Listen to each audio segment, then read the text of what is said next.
Welcome back, everyone. That break was one that filled up your cup. We had networking sessions going. We had some good conversations. We had a meditation session, and we had the graphic artists. And so we really do hope that you all, got to restore yourselves a bit and get ready for this next powerful panel. We have Karika Bailey and Sonya Shah, who will be moderated in a conversation with Restoring Promises Senior Program at Legaspi-Cavin. Mia is a professor at John Jay, and prior to working with Vera, Mia spent nearly 5 years with the Osborne Association as manager for the young adult mentoring programs.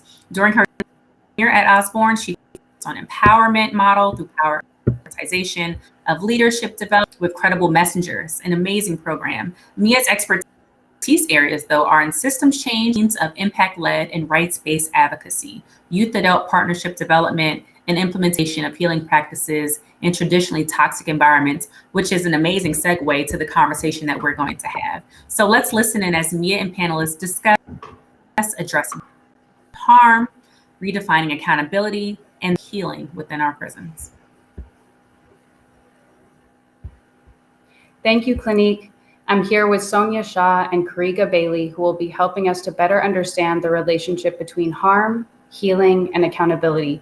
We will be talking about what it looks like to address harm, to redefine the container of accountability, and the radical concept of healing within prisons.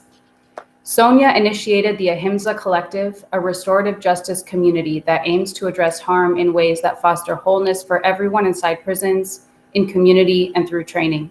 She is also an associate professor at the California Institute of Integral Studies. Central to her core values are nurturing community, belonging and collective care, healing, compassion, love, and transforming harm. She is a Buddhist, a first-generation immigrant from the northwestern part of India, and feels most at home in nature. She has 2 amazing children who remind her of what it means to be in love all the time, and currently resides in Northern California.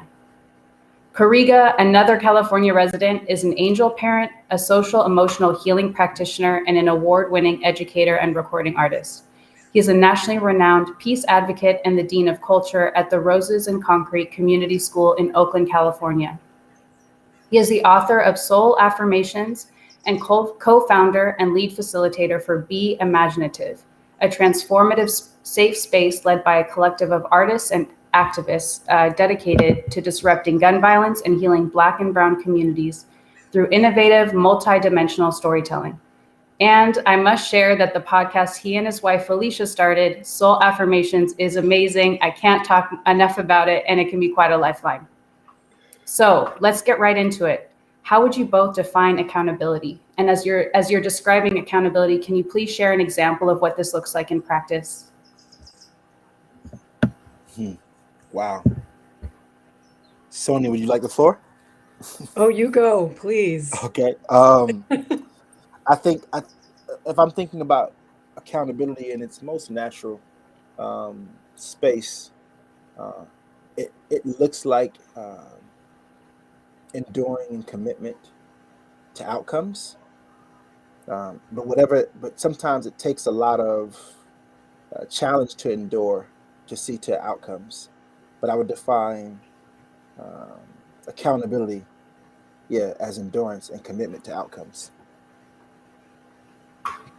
Yeah, I'm going to just jump off of Karega. It's really sweet to share some space with you, and I can't believe we don't know each other, so we're going to have to know each other. This is so amazing. Yes. Wonderful. Yeah. So, well, first I'd say there's a really big difference between interpersonal accountability, community accountability, and structural accountability. And when we're talking about really making that distinction, are we talking about someone who's done a harm or an institution or a community that's done a harm?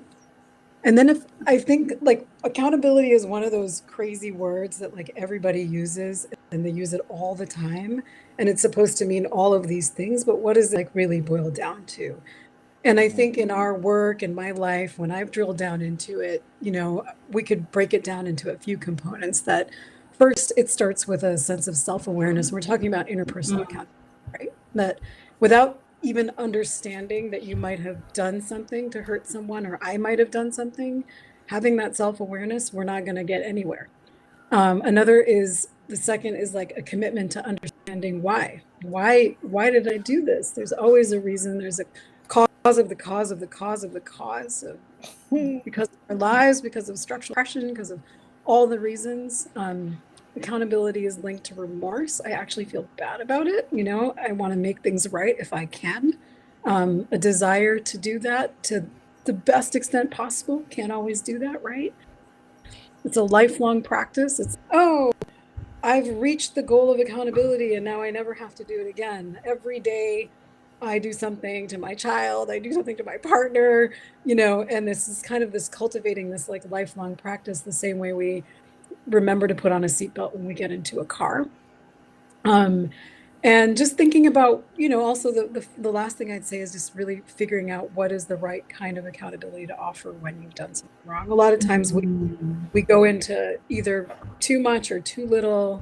It's linked to like feeling shame or feeling guilt. So there's a lot of things to discover around accountability. And the most important thing I would say is that I think accountability is this incredible, radical way that we choose to say yes to each other, that we choose to stay in relationship to ourselves, each other. And it's something that we need to really grow and cultivate, like as a culture, and nurture in ourselves and each other. So that would be my add-on. What I'm also hearing you say is that accountability can be self-exploration. And when we think about it as a way of curiosity, how does that change our relationship to being closer to this amorphous bubble that is accountability? So thank you for that. And as a follow-up question, how would you both describe the difference between punishment and accountability? Well, I really like that Sonya gave us these multiple dimensions of accountability, really kind of scaffolding into this next question. When we're looking at the difference between accountability and punishment, I looked at accountability as enduring commitment to see to outcomes. And those outcomes can be one of just mutual agreement. They don't have to be based on judgment. In the instances I've seen, punishment first requires us to impart or engage in judgment. Okay. But what I've learned about personal development through my own lived experiences is that it is impossible to engage in, if we are judging, we can't be engaging in loving, right? And when we are judging, it interrupts this ability to lean to wonder. It interrupts the ability to be curious when we immediately judge. And I think in the context of punishment requires that there is a hierarchy, if you will, that designates a behavior or action as, one, judged, but two, unfitting for the setting. I think accountability is the mutual agreement in which we lean to wonder. When I talk about enduring commitment to see to outcomes, that commitment should be and often is mutual, or at least a commitment to ourselves or commitment to one another. So I think the lens of punishment, it just really deeply interrupts the human growth in love. When we are in judgment, I think we are incapable of loving to our fullest capacity. Yeah, that's really beautiful. Just adding to that, I would completely agree with Karega. I think that there's also like, it's like really a deep philosophical difference. Like they're really different like ideas or ideologies in the world, right? That like punishment means kind of a right and a wrong, that there's an eye for an eye, that there's, you know, like because you did this, now I do this, right? There's like this kind of tit for tat. It's transactional. It's non-relate. It's not usually relational. You know, there's all these ways that it breaks the human relationship, that it breaks, you know, kind of the human community. And it doesn't, you know, accountability is so different. It's so much more dynamic and alive, and saying, oh man, we have to actually like deal with this. We have to stay with it. We're like all in here together. We've got to figure it out. And it doesn't mean, I think what people get confused about it, it's not a soft on crime kind of approach. It doesn't mean that someone, because of issues of safety might not need some time away. Someone might need to leave their community for a hot second to deal with something, right? But it doesn't necessarily have to be punishment based. So the notion of accountability is actually, it takes into account everything. It takes into account public safety. It takes into account the person that was harmed. It takes into account care for the person who did the harm. It takes into account that there's something that has to happen, and that we have to kind of get to the root of what went wrong. While punishment is sort of because you did this is what is going to happen next, and it's not necessarily looking towards a sense of how do we come back into the human community together. Precisely.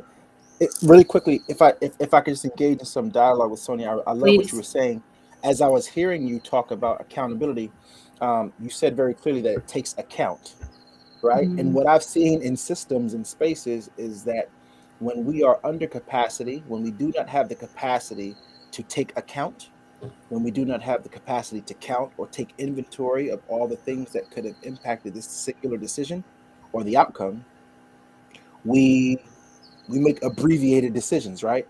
And I think that the abbreviated construct, the meaning of accountability is often abbreviated to punishment. That is where we think we are. We think we have taken account of all of the variables, but we simply don't have capacity. And when we don't have capacity, it puts us in a space where we can function and often cause more harm, because we are simply overcapacitated in terms of what are the needs. So yeah, there's no ability to take account. Wow, thank you both so much for that. What's very clear is that what I'm hearing from both of you is that accountability is very much rooted in community and reconnecting with that human community, as you mentioned, Sonya, and also this question of how does when there's a lack of that humanity being tended to, how does that impact our ability to act in accountability? So thank you for sharing that. Sonya, you've been a restorative justice practitioner for nearly 2 decades. Can you please tell us what you've learned through your experience practicing restorative justice and how it gets to the root or closer to the root of addressing harm? Yeah. Well, I think that, I don't know, I could start with saying restorative justice is funny as all these words are. Transformative justice, healing justice, let's talk about all of them, right? But the essence, I would say, of anything that's calling itself restorative justice, transformative justice, is about creating an alternative route to addressing harm using community solutions, right? Not being embedded in a state, not being embedded in a system. So, and realizing that when harm happens, not something that we should be outsourcing to others to deal with, that we actually should be dealing with it ourselves. There's a big pie in the sky version of RJ, right? And TJ, that's the world looked like this, and this is where we're trying to go. And then there's the reality of all the kind of systems that we're embedded within. But the essence of it is to address harm and take into account, all parties, the people who've done harm, the survivor, and the people that have been around what's kind of happened. Yeah, and I've seen so much amazing work and so many crazy things that have happened over the years. So I guess that's kind of just what I would say as a way to capture it all. Thank you for that. And is there something when you reflect on your relationship to restorative justice or RJ, is there something that comes to mind, like a teaching lesson that you hold or carry with you that you want to share to the folks that are listening in? Yeah, I mean, I guess I would say that I think one thing that's really important is that no movement or intervention or whatever things that are happening is the answer to everything, right? RJ, panacea, every kind of really important movement that's happening needs to happen, and they need to happen in an ecosystem together. So we need, big policy people to be doing their sort of systems change work, and we need deep restorative justice work, and we need a lot of healing work, and we need all these things to be happening together. And so, I think wanting to understand the space that restorative justice occupies can be really important, but it's not the answer to everything. Other thing I would say is that, more than restorative justice, I know that we're rooted in sort of healing, and we're rooted in understanding trauma, and, really understanding the deep need for kind of healing modalities to be really like alive and present and available to communities. And so I think healing for me is actually more at the root than restorative justice. Sonya, you must be in my head, because that is so connected to my next question. Thank you for that. So Karika, I'm going to paraphrase something I've heard you say in your podcast. I'll plug it in again, soul affirmations, and then I'm going to follow up with a question. So it's a bit of a long one, but you've said people don't have room to process grief in this society. So it seems clear that someone would offer comparison to others in grief and not compassion, because they themselves have not received compassion after a loss, which is why the expectation is to accelerate healing after loss. This is why we have this hyper focus on healing. We see this acceleration towards healing because there's not yet been space for people to stay within their grief. I hope we can normalize that self-work is normal work. Being with grief is normal work. It's a double tragedy to experience grief and miss out on the growth that could come from it. So when I first heard this, I thought about the grief a person, so thank you for your words, but when I first heard this, I thought about the grief a person experiences when they're first entering prison. I thought about the family members who experience the grief of separation from their loved ones who are incarcerated. I thought about the unique experiences of people who work in prisons and the amount of grief they experience that is often ignored and not discussed. The isolation that comes from grief can be compounded when you're returning to a community, whether you're returning home from incarceration or returning to the community from incarceration, returning home from work to your family and loved ones who can't necessarily relate to your experiences inside a prison or in an institution. Can you please talk about how providing compassion to grief impacts prison conditions for both staff and people who are incarcerated?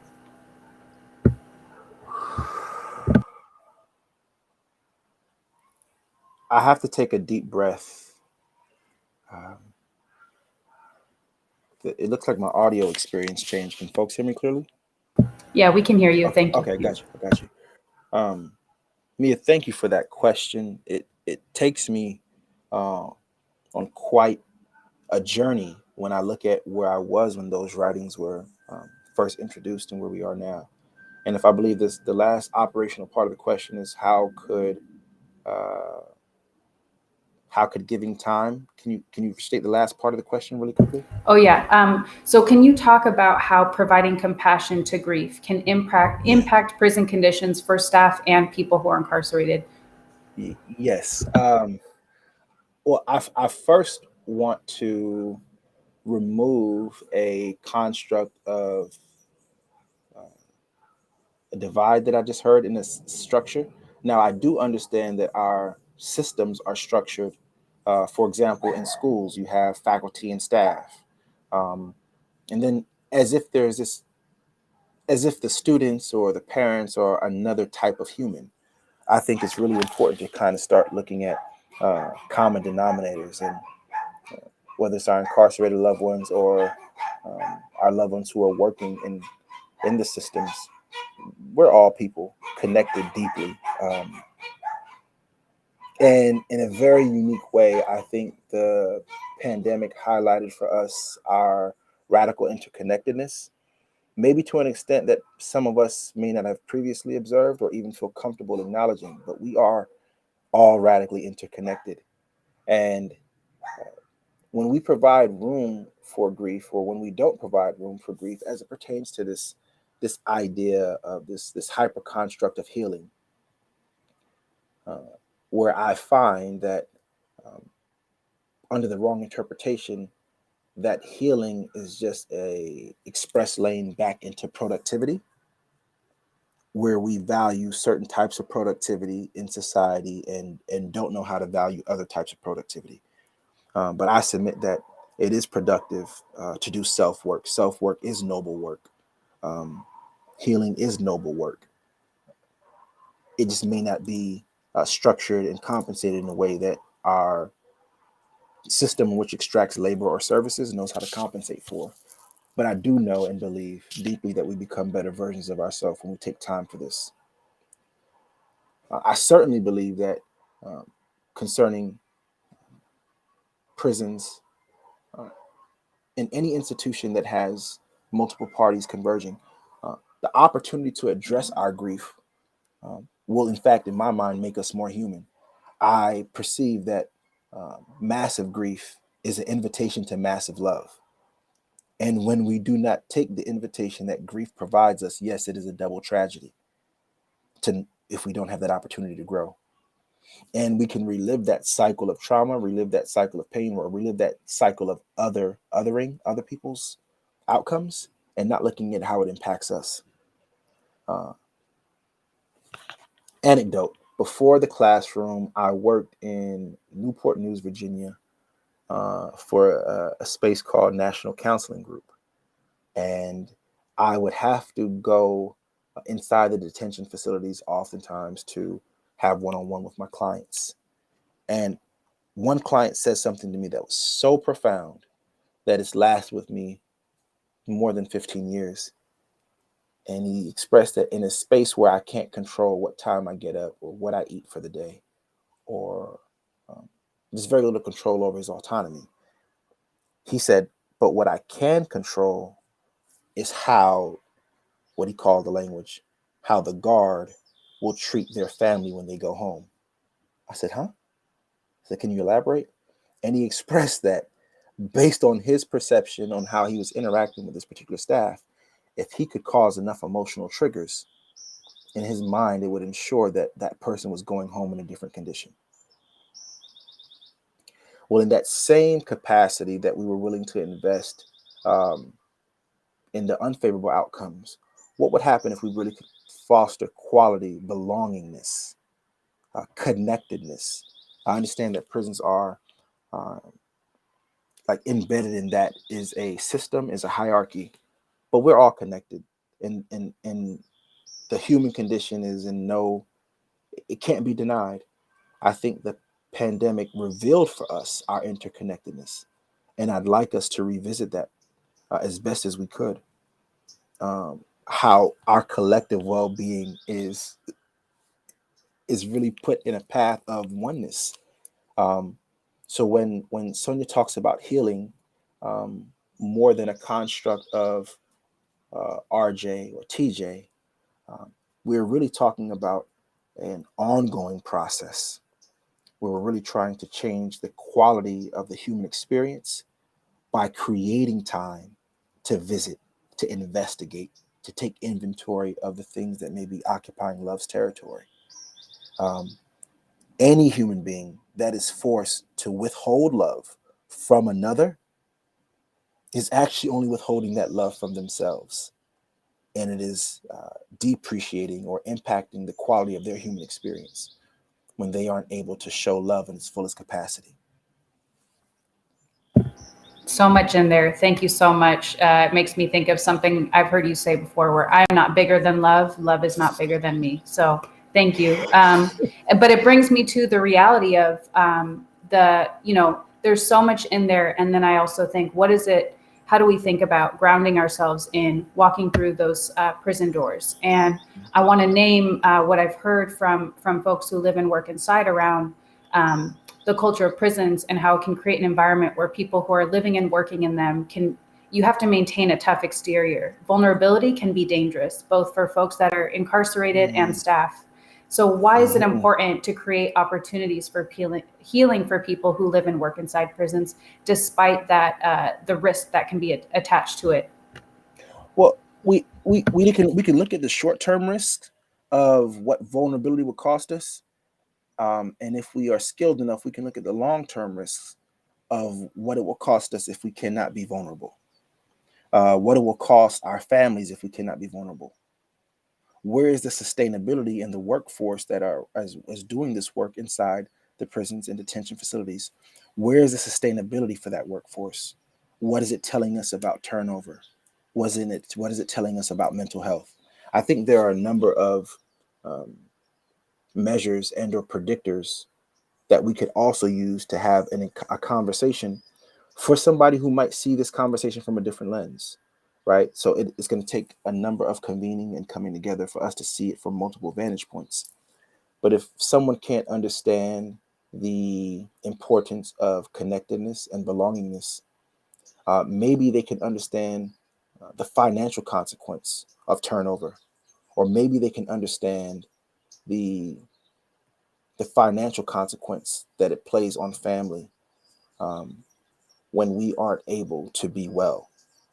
So I think the wellness, but I also don't want to kind of approach this thing from a construct in terms of like, well, if we look at it this way, we can solve. Really, it's happening inside the hearts and the minds of folks who have not been able to yield to this age of love that we're in. But I think, as evidenced by this conversation and many others that I'm a part of, the conversation is growing, the awareness is growing. We can't withhold love forever. And it is my belief that we literally can transform the way we show up in the workforce, the way we show up for our families, the retention on the workforce, the sustainability on the human experience, if we have the courage to look deeper into the whole being and create the conditions that allow us to connect more deeply. I mean, what's the big fear, right? And I do understand that each of us could have this conversation from a perspective until we're challenged.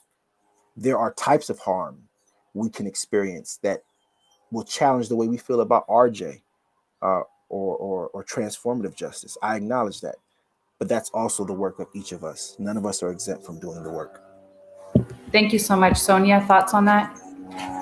Yeah, so many thoughts. I think, similarly to kind of this different ideology, of like punishment and accountability. There's some airplane going on in the background and it's not mine. So I don't know if someone can mute their audio. That'd be awesome. Thank you. Is this idea that, people, kind of what Karega said, that, we're all a part of the human community, and that there isn't this sense of, I think one of the biggest problems in sort of like activist communities is a lot of judginess for folks that don't think like you, right? So there's a sense of like, I walk into a prison and, oh, that's the CO over there, and they must be ... and they're like this, and there's so much judgment, when the reality is that law enforcement for so many folks was the way that they made sense of the world. It was, so for a period of time, I haven't done it in a while, but I did a lot of vicarious trauma trainings for people who were in law enforcement, particularly correctional officers in Massachusetts. And, this feeling of, really understanding that what most people said was that this was the way we went into this, for public good. We went into this to protect the community. We went into this from love. We went into this from care, and slowly and gradually, it's the systematization and the compartmentalization and the dehumanization and that kind of training that takes over and teaches you a different way to be, and a whole culture that we have actually created of law enforcement that doesn't actually have to be that way.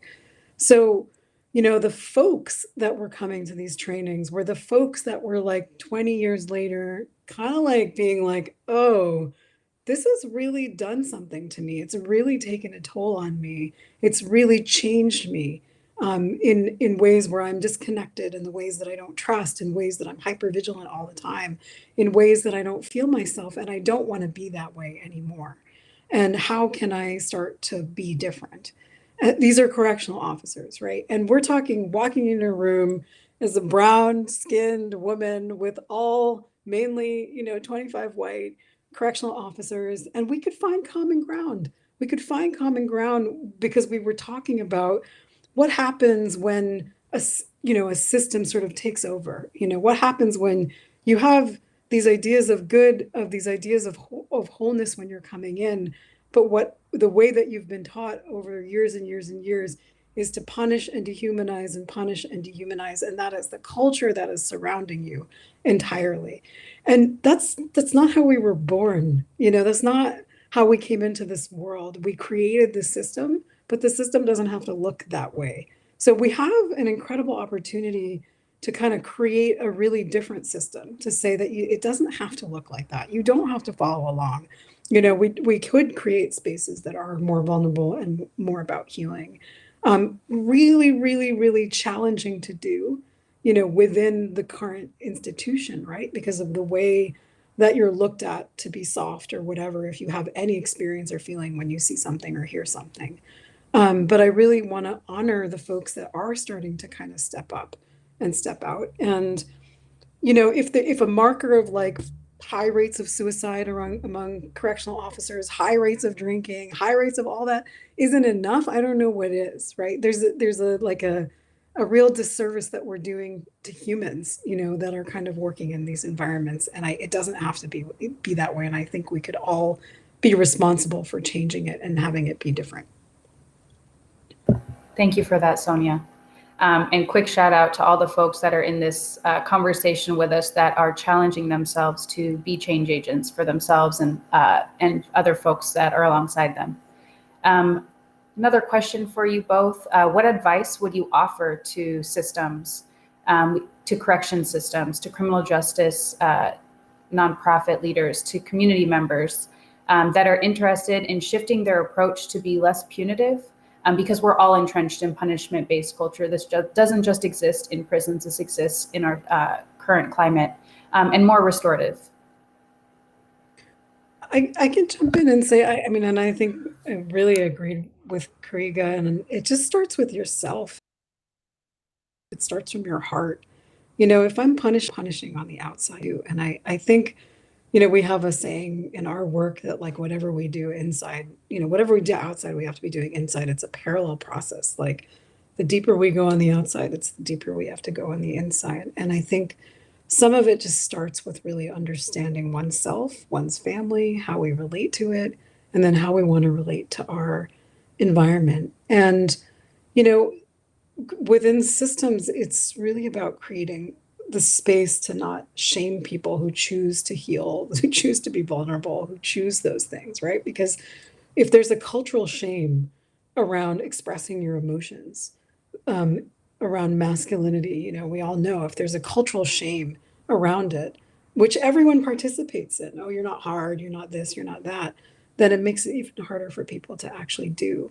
So what is our collective responsibility to create space, for the real power of vulnerability, for the power of like choosing healing, for the power of choosing connection and love, and not shaming. And I really want to like shout out shame a lot, because I think it's weaponized, in so many interpersonal, deeply embedded, sort of like deeply interior ways, and then cultural ways.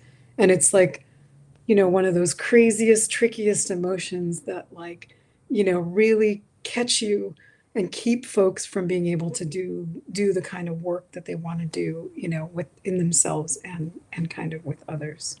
I also just want to say, like, I feel like a little awkward jumping into this whole conversation from a place of like expertism or whatever, like I didn't come into this work or this out of like, I want to understand something from a kind of philosophical place. Like I came into this as a, first generation Indian whose her mother was forced to come to this country by her father. It was a forced immigration. I went through the child sexual abuse when I was younger. And when I finally kind of came to when I was in college, I never wanted to, I kind of always knew that my healing wasn't dependent on somebody else's suffering. I knew that was true. I knew that like what I needed to do and what this person needed to do were different and yet parallel journeys in order for us to sort of stop harm and to stop hurting and to stop violence. And so, when we come at things from a deeply like embedded place of like understanding, what we want the world to look like, I think it really changes the way we're able to impact a system. Wow. Sonya, I just want to acknowledge the path that brings you into this work. And I just want to sit with that for a second. I think so much of what happens, or what's inherited in systems, is like next, next, next, and we have this very next culture. My findings didn't come from me advancing the next, the next, the next. My findings came from being present enough to observe the next that were coming to me. So we deserve room to process. I think something that I've seen happen in schools that can maybe help a little bit with the culture in any institution, namely prisons. I realize that we have personalities, we have presentations, we have commonalities. But if my main resource is a hammer, everything will begin to look a little bit more like a nail.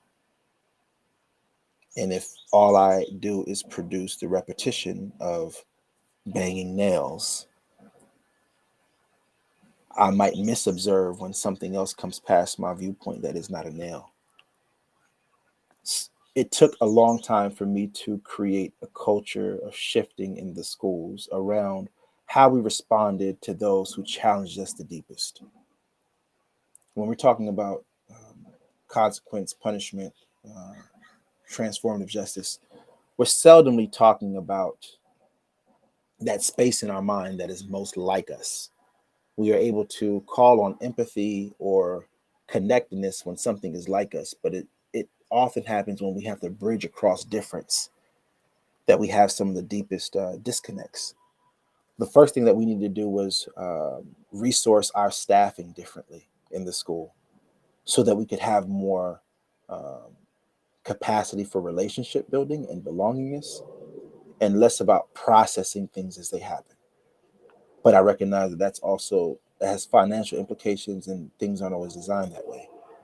But if we were to resource our teams that allowed to have deeper connections and more meaningful connections, the long-term effect of connectedness and belongingness has done something surrounding culture and punishment that I've never seen done otherwise.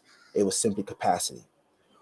Whether even in our partnerships, this could be in our family or in our homes, when we don't have capacity to listen to our partner, uh, it changes the nature of the home, the relationship. And this is somebody who we say we love by choice. And if we can be that brief, that curt with someone we love, imagine someone who we see as far different and removed from us. We have less capacity. But I think that when offense is called forth, we lose the ability to bridge across difference. But what we need are more strong relationships so that we can have belongingness and build those bridges across difference. Thank you so much, both, for all of the layers of gems that you're dropping for all of us. And I want to uplift something, Sonya, I'm paraphrasing what you said, but that my healing isn't dependent on someone else's hurting. Really appreciate that, just that holding space for both of those at the same time. A question from Wista Johnson in Las Vegas, Nevada. Where do you start when utilizing restorative justice? Do you start this with prison administrations, survivors of harm, to those who've done the harm? What would you recommend the process look like? Yeah. Well, I think when we're talking about like real restorative justice, right? So you always sort of start with the survivor, the person that was harmed, right? Because the essence of it is that you're looking at kind of what that person needs, how to address those needs, what we can do from there. So I would say you start with the survivor. Let's imagine somebody reaches out and said this happens. First thing I would do is call them. And one of the things that you want to do is, you're talking about folks that have been through something, right? Like something traumatic. And so you're talking about walking with somebody on their journey as they start to unwind, what happened to them, which, like Karega said, has so much grief, so much loss, so much pain, so much, embedded within it. So how would you do that, right? In the sense of being really trauma-centered, survivor-centered, just really, really kind of holding that person with as much love and gentleness as possible. And within that, you're also trying to understand what does that person really want? A lot of times folks actually just even want clarity. They don't understand anything about what restorative justice is. They're like, oh, I want to talk to this person. I might want to just get answers. Can I be angry? You know, I'm not forgiving. All of those things are fine. There's no way a survivor has to be. You know, there's no, people who've experienced a big loss can show up in any way that they want. And what restorative justice does is just offers another avenue to say that, hey, if a part of your healing journey is having a conversation with this person, or you know, who did harm to you or your family or your community, then that's available. If that's a part of your healing, if that's a part of your liberation journey, right? So we make that available. And then, like, what does it look like to sort of go through the hard process of thinking about what it would mean to sit across from somebody, and ask those questions, or look at them, or see their responses, and get ready for all of that.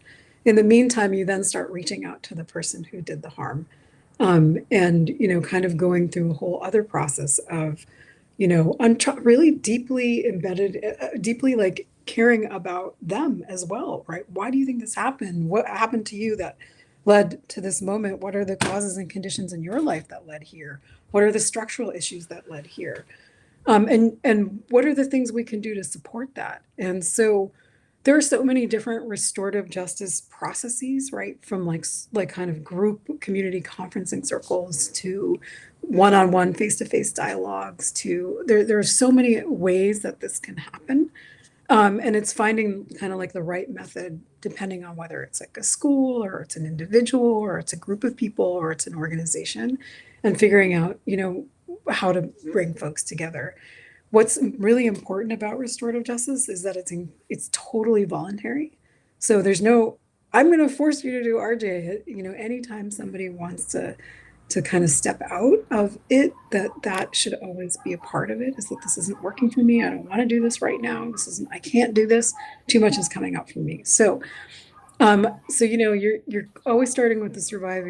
You pay equal attention to the person who did harm, both in terms of what kind of work they have to do, as well as accountability, and then all the other like supports and community that's around that can help, you know, help folks get what they need and work through this process. And that's kind of in a nutshell.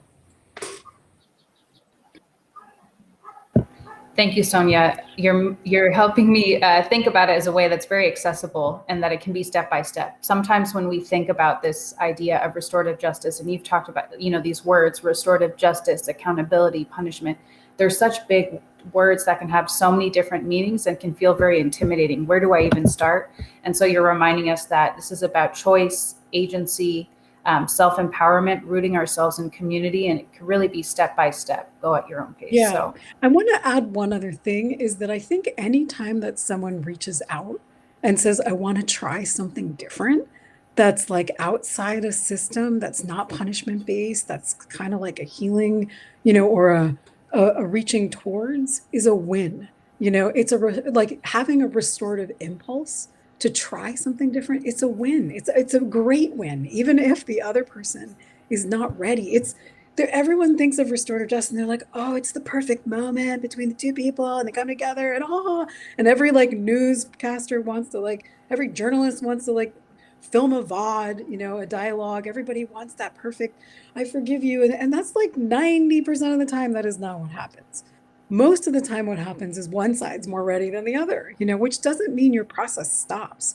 So you can be anywhere. You could just support the survivor. You could support a person who came forward who did harm. You can support witnesses and bystanders and trying to like understand how they were impacted. You know, you can support dialogues between someone who's done harm and their family member, because who they're trying to reconcile with, but it's not the direct person that they harmed. So there are all these different ways that these are all like wins on the continuum of restorative justice, even though it's not this sort of purest thing. And so anything that you're doing to support a survivor, to support a person who's done harm, to come forward, to work on it, to support a community, is a win, you know, and there's all ways that you can continue on with those processes without the other side as well, because we have to do that, because we can't create this sort of forced container where everybody's ready to do something. Thank you for that. I'm going to share a reflection from Marquez Butler, who is a mentee at the Cadre of Hope in South Carolina. And I've seen him quite active in the chat all day. So really, thank you for your engagement and leadership in this. It's really exciting to see. So he says, making a change is a major statement, but it can only be achieved by reinforcing better communications between staff and residents in prisons. Once realizing that we are all equal, then we can regain trust with one another and help each other make necessary changes that are needed. Taking the initiative shows that healing growth is in the future. And it speaks to what you were saying earlier. It's that willingness to try something new, try something different, take that risk to have a courageous conversation is such a big step. And it's how do we think about supporting the communication around that and allowing ourselves to misstep sometimes for the sake of moving towards growth and moving towards our humanness. So I'm also going to share a question from mentor Trayvon in the core village that's over in South Carolina.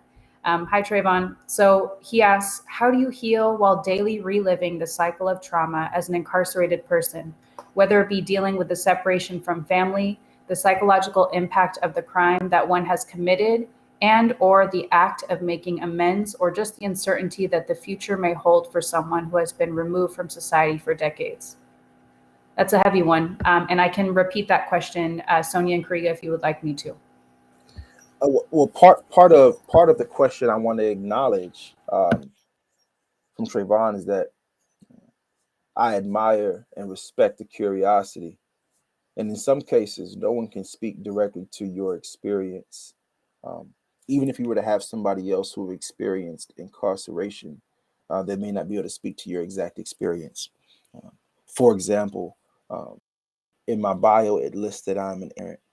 My wife and I experienced a full term, a wonderful 41-week pregnancy. It was our first pregnancy.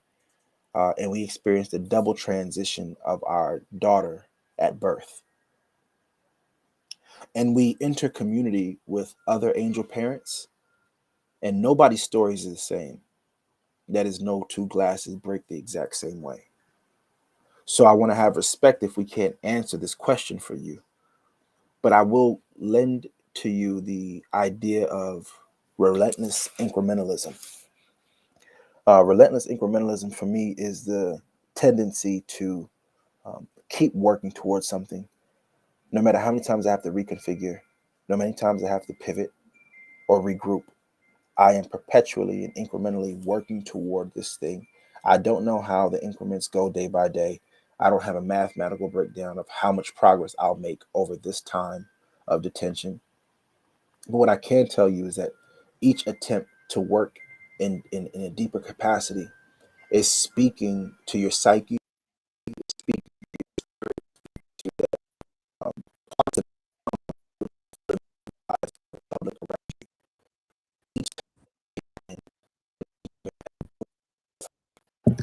Karika, you seem to be breaking up a little bit. Can you hear us? Maybe you're cutting in and out. Maybe try muting and unmuting. That I'm not sure. Maybe that'll work.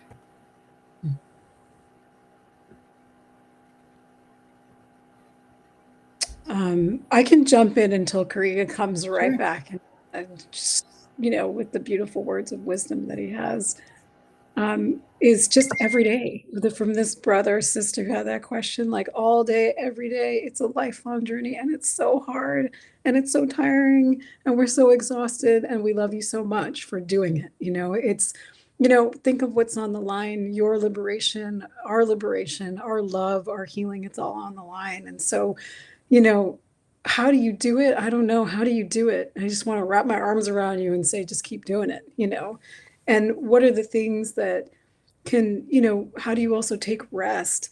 How do you say, oh, enough for today? Like, I went to hard, scary places today, like I pushed myself. It's like brought some stuff up. It's a lot of anxiety. And now I'm going to like take a nap.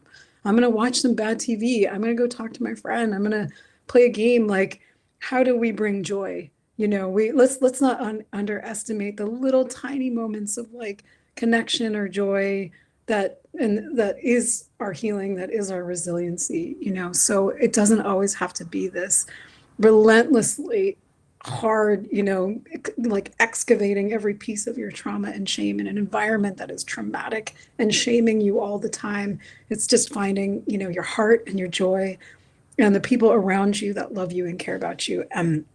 My partner was incarcerated for 30 years and came home a few years ago and, still has a lot of PTSD. And we go through things every day. And every day we also experience joy and love.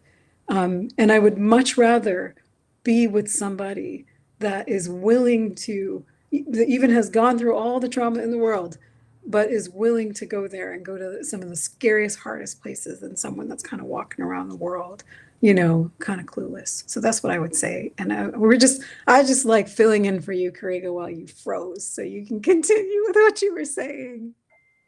I'm having to learn this grace with myself and technology. Everything was working fine, and then we get to this really important question from a really important listener, right? A member of this conversation, and we have this technology glitch. But I was introducing the idea of relentless incrementalism, and that is every day we are trying. It may not come with a resolve, but we are trying, and we may not know the increments in which we take on the day, but we are reconfiguring and we are trying.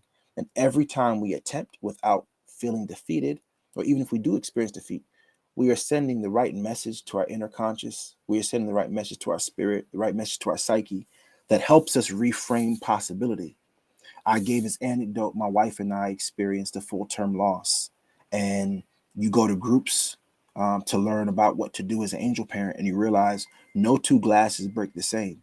And even if somebody has experienced that loss, it may be different from the circumstances that surround your loss. So while I may be able to speak specifically to what it is to heal while incarcerated, I want to speak to your spirit, speak to your belongingness, that you are not invisible, and that your question speaks deeply to the content of your character of the relentless incrementalism. So bless you on the journey. Thank you both for that. And Trayvon, thanks for that question, because you do so much for other people. And it's really important to also recognize that there's so much internal work and questioning and trying to figure things out inside as well. And Sonya, what you bring up is that, the goal of all of this is, how do we tap into our own humanity? How do we live in a life of joy? And healing and its relationship towards accountability can be so incredibly messy and overwhelming. Again, in Karika, thank you for reminding us that it's step by step, it's incremental, and to find opportunities and moments to tap into the joy that we're all working towards. We have just a couple of minutes left. So Sonya, Karika, are there any last thoughts or words you want to impart on all of us before we close out? I guess I'll go really quickly before my signal tells me something differently. Okay. But I want to share this toolkit, Soul Affirmations, is a toolkit that I actually wrote after I experienced the loss of my older brother, Kareem, another educator who was taken from us by gun violence. And I had the deepest conflict at searching my heart for something other than revenge for the person who took his life.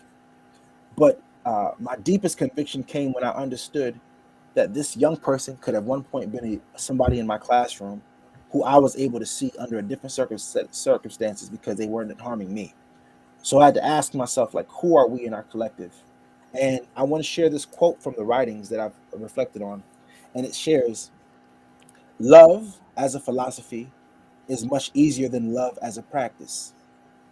But when we choose to practice love, it will challenge our philosophy and change the way we respond to what challenges us. Today, I choose to practice love. Beautiful. Yeah. I don't have anything to say except to be gentle with yourself. To take all of this one day at a time, even if you're new or you've been here for 20 years, it's a one day at a time thing. Be gentle with yourself, drink lots of water, get lots of sleep, and wake up the next day. And, the one of my favorite people, my mentors, Jayesh Bhai, once said, act with the urgency of tomorrow and the patience of 1,000 years. Act with the urgency of tomorrow and the patience of 1,000 years, because we need you and we need you here. Love that. Thank you so much to both of you, Karika and Sonya. This has been so informative and grounding and accessible. So thank you both for your time and for your words. With that, I'm going to go ahead and pass the mic back to Clinique, who's going to move us towards closing.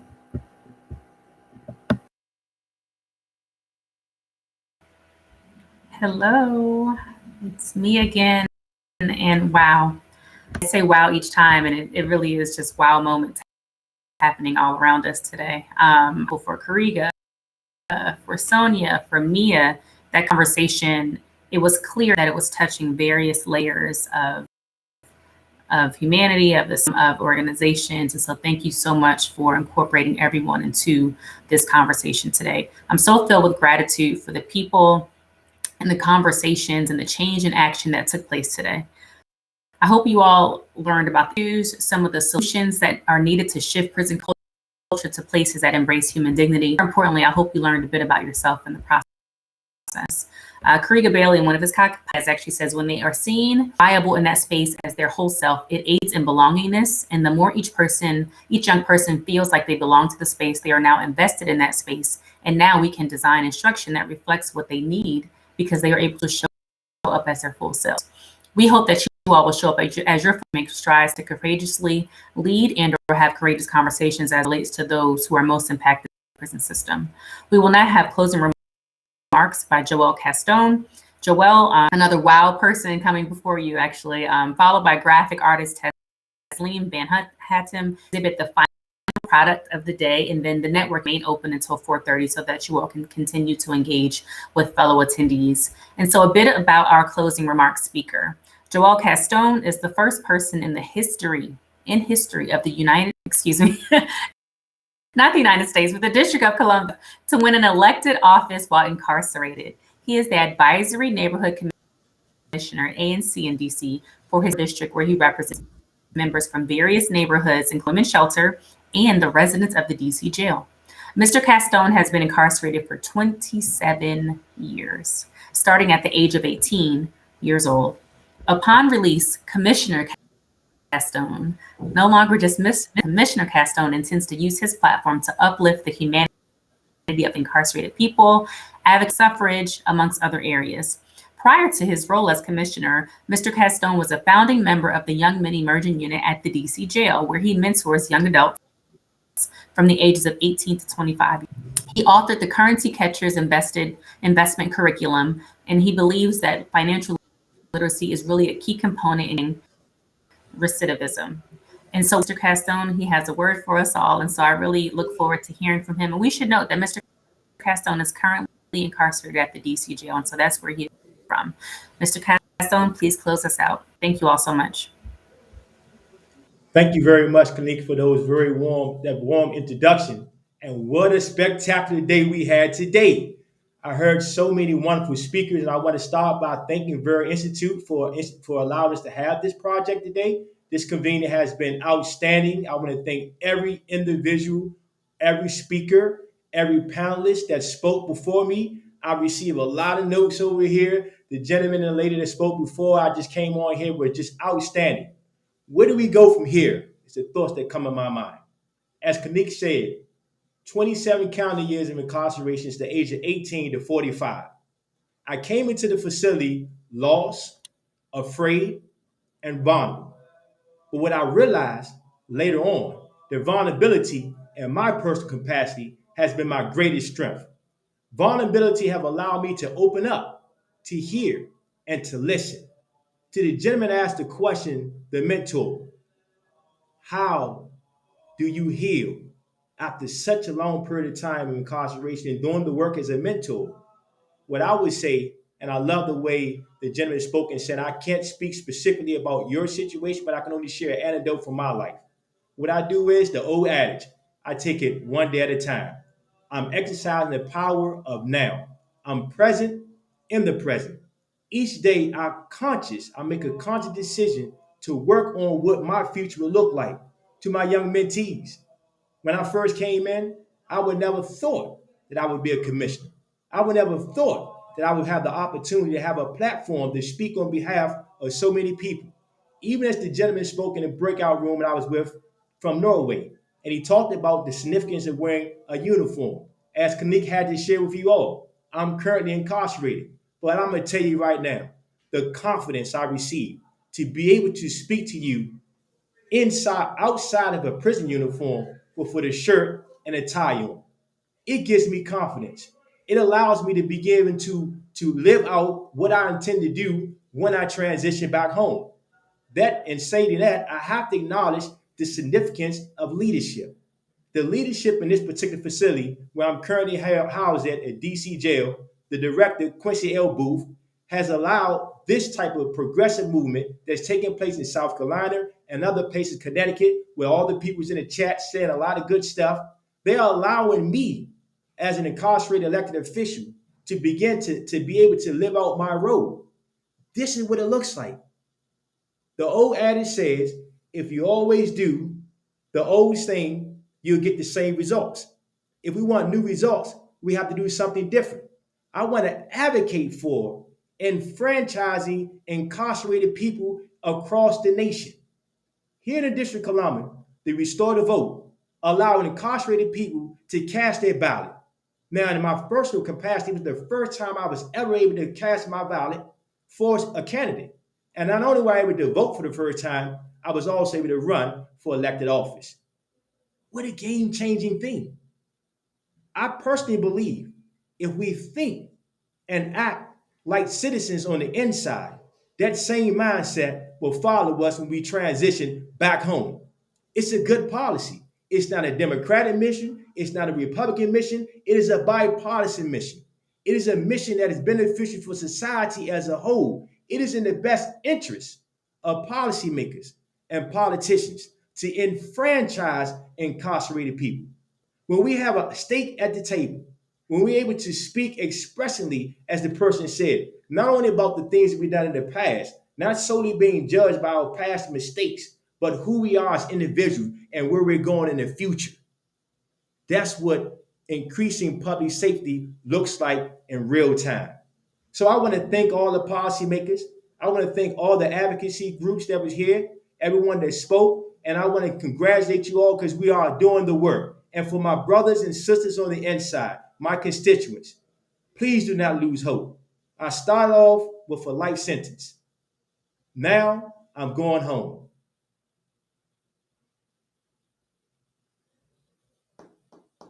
I can't even begin to tell you the feeling of knowing that freedom is on the cusp. Don't lose hope. Don't stop fighting, because we are champions. As the champions of dignity, remain honorable, remain true to yourself, and your redemption will come near. I want to thank you for the opportunity for allowing me to speak. I wish you all have a great day. Remember, this is day one. Day two is tomorrow. Enjoy yourself and have a wonderful day. Signing off. Thank you very much.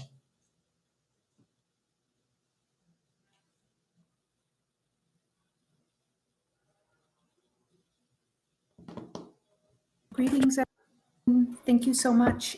And in the tradition of telling an alternative story and an alternative narrative, we're sharing the graphic recordings from today around championing dignity, addressing harm, and improving prison culture through anti-racism. Our colleagues from the Vera Institute and MILPA really welcomed us into the space earlier this morning, or this afternoon, excuse me, talking about what would a world look like if we framed it as healing instead of punishment, intentionally thinking about improving conditions and increasing accountability, as well as also thinking about how to bring our whole self into the space today, to honor and to bring human dignity to the 2.2 million people behind bars. We then transitioned into an incredible keynote conversation between Nicholas Turner as well as Dr. Ibram X. Kendi. Nicholas Turner really grounded us in what would it look like to radically transform prison units for young people, centering healing and restorative justice, racial equity, and connections with family. while simultaneously listening to Dr. Kendi talk about the difference between being not racist versus anti-racist, and how to think about challenging systems and structures in an anti-racist framework, that of grounding in persistence, but also the way in which resistance has been used against people for many years, the fear that has been taught to people to oppose abolition, and the lie that people are often the problem, not the systems. We heard an incredible amount of information around the different forms of racism, everything from segregationist to assimilalist, but also that denial is the heartbeat of racism. But really finding the way to give ourselves grace within this conversation, understanding what we were taught to believe, and more importantly, why, while also centering the people closest to the pain to transform the system and be the key agents in leading the change around policy, power, and ideology. We then transitioned to an incredible panel with 4 folks from around the world. We had colleagues from overseas in Norway who really spoke about what their prison system looked like after it shifted in the 1980s and 90s, how that led to such incredible positive outcomes for staff and incarcerated individuals, from health outcomes to life expectancy. Then we heard colleagues in the States talk about the role of attorneys within prison reform and culture change, but also how whole communities are impacted and ultimately suffer from prison culture. We then had 2 incredible formerly incarcerated leaders talking about their lived experience around dignity or the lack thereof, and the need for prison culture change based on that, really wanting to remind us of the day-to-day critical pieces that lend themselves to the conversation around dignity, from mail to medical treatment, being able to see whole color photos of one's family, as well as be engaged in employment.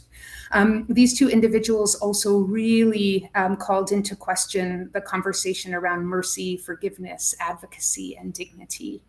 And then 2 of our other colleagues really closed out the day around redefining harm and accountability, thinking about the ways in which accountability is relational, it's dynamic, it's live, and how it leads to healing.